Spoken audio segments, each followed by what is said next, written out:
Salut et bienvenue pour une nouvelle vidéo sur la partie 2 du programme spatial américain. La dernière fois, on s'était arrêté à la fin du programme spatial américain Apollo. Et aujourd'hui, on va continuer la suite de l'histoire. On commence. Alors déjà, en tout cas, on va revenir dans les années 1900. Après le succès des missions Apollo, fin des années 60.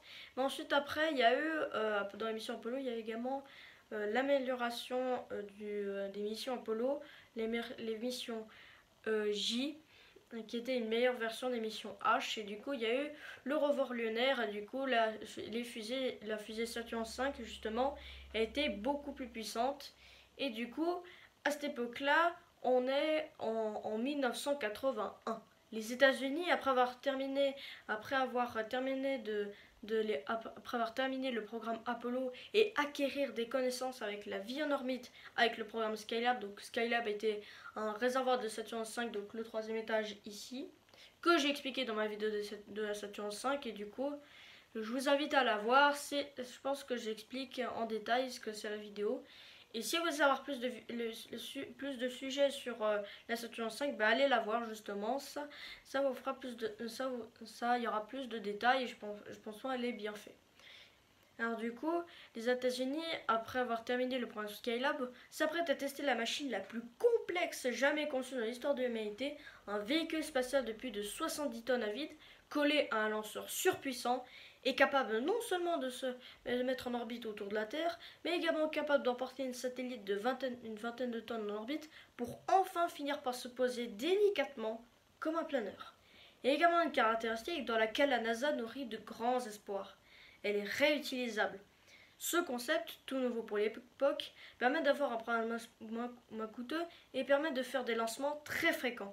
Il est à vrai dire qu'en vérité, la conception de la navette avait commencé lors du programme Apollo, où du coup le budget commençait à baisser drastiquement. De par sa conception, l'objectif est d'avoir un accès à l'espace routinier et économique. Et pourquoi pas, dans le futur, permettre d'avoir un accès à l'espace au grand public. Mais avant ça, faut tester cette machine d'une complexité inégalée. Contrairement à la Saturn V, il n'est pas possible de faire un vol automatique sans personne à bord.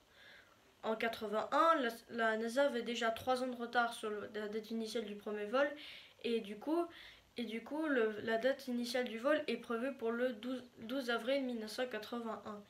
Et du coup, comme une sécurité, du coup, pour les astronautes, vu qu'ils ne peuvent pas faire des vols automatiques, on leur met des sièges éjectables, mais qui ne peuvent qu'être utilisés que pendant des phases très strictes du vol. Autant vous dire que les pilotes de premier essai vont faire preuve de très grand courage. On choisit 2 astronautes.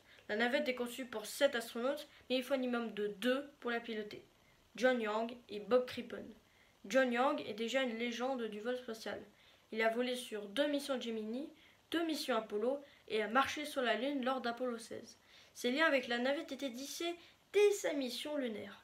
Alors qu'on commence juste son excursion, on lui annonce une bonne nouvelle. On lui annonce qu'il pourra piloter le prochain véhicule qui sera la navette spatiale.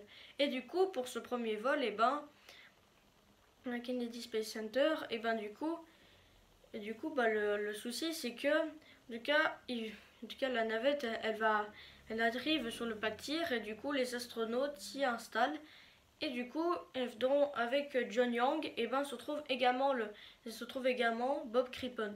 Bob Crippen est un astronaute qui fait partie d'une nouvelle génération d'astronautes n'ayant pas participé à des vols Skylab et Apollo-Soyuz, bien qu'il ait connu Skylab et Apollo-Soyuz en tant que Capcom, c'est-à-dire la voix qui parle aux astronautes pendant les missions.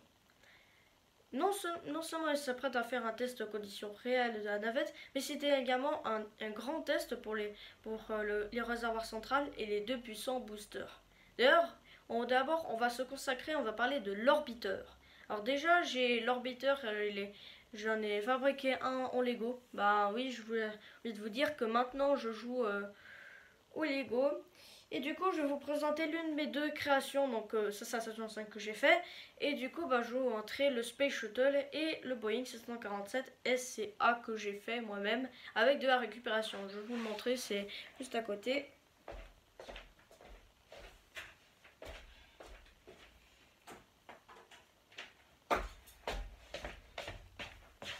Voilà, alors du coup nous avons le Space Shuttle. Alors voilà à quoi il ressemble. En vérité c'est pas celui qui a été fait par Lego en vérité, mais c'était en une réplique que j'ai fait. Donc le voici de face, donc c'est plutôt bien fait.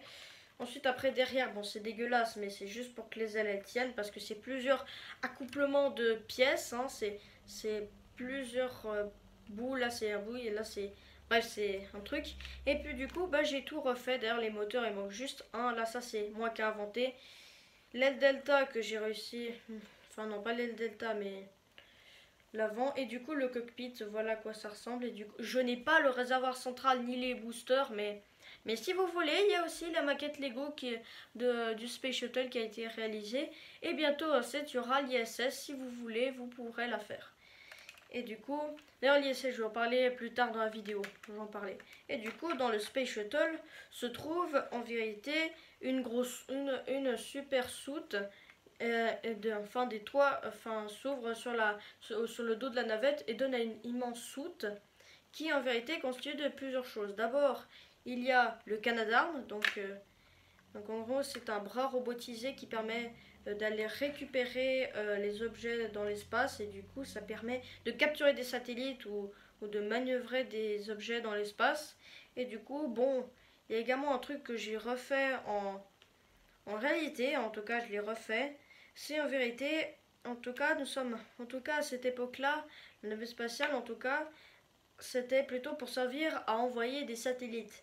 Mais ils se sont dit, ah, ce serait intéressant de faire de la science. Et du coup, les autres pays se sont intéressés à ça et les Européens ont pu même refournir aux Américains un laboratoire spatial embarqué dans leur navette, le Space Lab. C'est un module conçu en République fédérale mais embarqué dans la soute de la navette et du coup, on peut faire des expériences scientifiques. Et du coup, pour la navette spatiale, du coup, c'était le cas pour les navettes, c'était une grande carrière qu'elles ont pu faire. Et du coup, le 12 avril 1981, la navette s'élance sur le pas de tir avec John Young et Bob Crippen. Et du coup, après avoir réussi à décollage, il n'y a eu aucun souci. Sauf au niveau du décollage, même avant que la navette elle s'élève, il y a eu des dégâts sur le béton et certaines conduites de câblage vitaux ont été endommagées. On n'est pas passé loin d'une rupture de conduite qui aurait fait instantanément tout fait péter.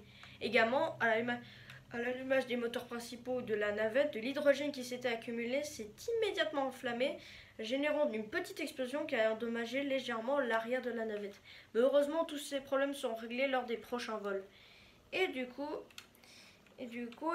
un nouveau défi s'annonce. C'est en gros, de faire atterrir la navette. Et John Young se trouve en vérité en haut, sur la partie supérieure du cockpit, parce qu'il y a eu deux ponts. Un pont supérieur pour les 4 premiers astronautes et un pont inférieur pour les 3 autres astronautes. Ce qui fait que les astronautes ne peuvent pas avoir dehors pendant le lancement. Et du coup, ce qui fait qu'en gros, après ce prochain vol, ils vont supprimer les pièces éjectables qui seraient de toute façon inutiles pour ceux qui seraient en dessous. Et pourquoi pas s'offrir le luxe d'une cabine éjectable qui s'éjecte entièrement après le décollage. J'en parlerai en fin de vidéo. Et du coup, la navette, elle s'élance sur le pas de tir. Après, en tout cas après le premier vol, la navette, elle finit sa mise en orbite avec ses deux petits moteurs OMS. Et du coup, en tout cas les moteurs OMS, je ne les ai pas refaits sur la maquette. Normalement, ils sont juste là et là. Mais je les ai pas fait parce que je n'arrive pas vraiment à les faire, mais je pense que je devrais les faire bientôt.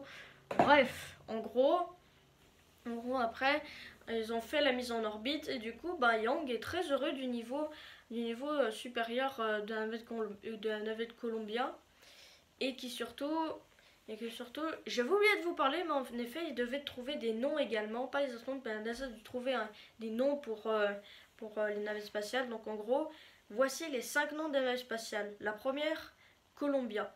Et ensuite après, il y a eu les prochains vols qui ont eu lieu.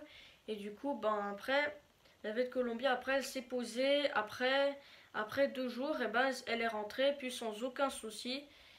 et surtout que c'était franchement la plus grande prouesse parce qu'à l'époque, il y avait seulement que les capsules qui rentraient sur Terre dans une forme faite pour s'adapter à la friction et être stable pendant la rentrée. Alors qu'un navette était conçu pour planer après la rentrée. Il faut donc la protéger avec des tuiles, plus de 20 000. Bon là il n'y en a pas, mais sur la vraie navette il y en a. Faites sur mesure et faites comme un puzzle selon la forme à épouser et selon la chaleur engendrée par celle-ci. Ces tuiles, qui sont totalement à l'air libre du début à la fin, ne sont pas donc protégées par d'éventuels impacts ou de micro-météorites présents dans l'espace, ce qui pourrait fragiliser la protection et mener à destruction entière lors de la rentrée. Et du coup, le retour sur Terre se passe sans aucun souci. Et du coup, maintenant, il va falloir tester les autres navettes. Du coup, en 1983, la deuxième navette est lancée, Challenger. En 1984, la troisième navette, Discovery. Et enfin, en 1985, la quatrième et dernière navette, Atlantis. En 1985, les quatre navettes sont opérationnelles. Le but est d'augmenter la cadence pour être le plus rentable le plus tôt possible. Et du coup, en tout cas, il y a eu un télescope qui devait être envoyé et qui est très ambitieux. C'est le télescope spatial Hubble. Ce satellite tellement gros ne peut qu'être envoyé par la navette spatiale. Et du coup, il va devoir être réajusté tous les 3-4 ans. C'est-à-dire qu'en gros, la navette après elle devra retourner dans l'espace pour corriger ce composant qui ont été endommagés entre temps. Et du coup, le 16 janvier 2003, non pas 16 janvier 2003, mais le 28 janvier 1986, et du coup, c'était, en plus déployer la charge utile, était de donner un cours dans l'espace, fait par Christina McAuliffe, ce qui aurait pu faire une grande publicité pour la navette spatiale.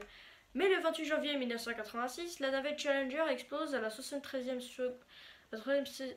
seconde au décollage. Désolé, c'est nom français, mais j'arrive pas à les dire, hein, c'est pas facile. Et du coup, le temps de l'enquête, ils vont devoir arrêter les lancements de navettes spatiales. Mais le souci, c'est que plein de satellites ont été créés uniquement pour la navette spatiale. Ils ne peuvent donc pas être envoyés par de simples fusées. Et du coup, après, la navette a commencé à être remise en cause. Et ensuite, après, on lui a interdit d'envoyer des satellites. Et ensuite, après, elle a commencé à faire l'aller-retour transspatial et à la Terre entre la station spatiale Mir, qui est du programme soviétique. Je l'en parlerai dans la partie sur le programme spatial soviétique. Et du coup,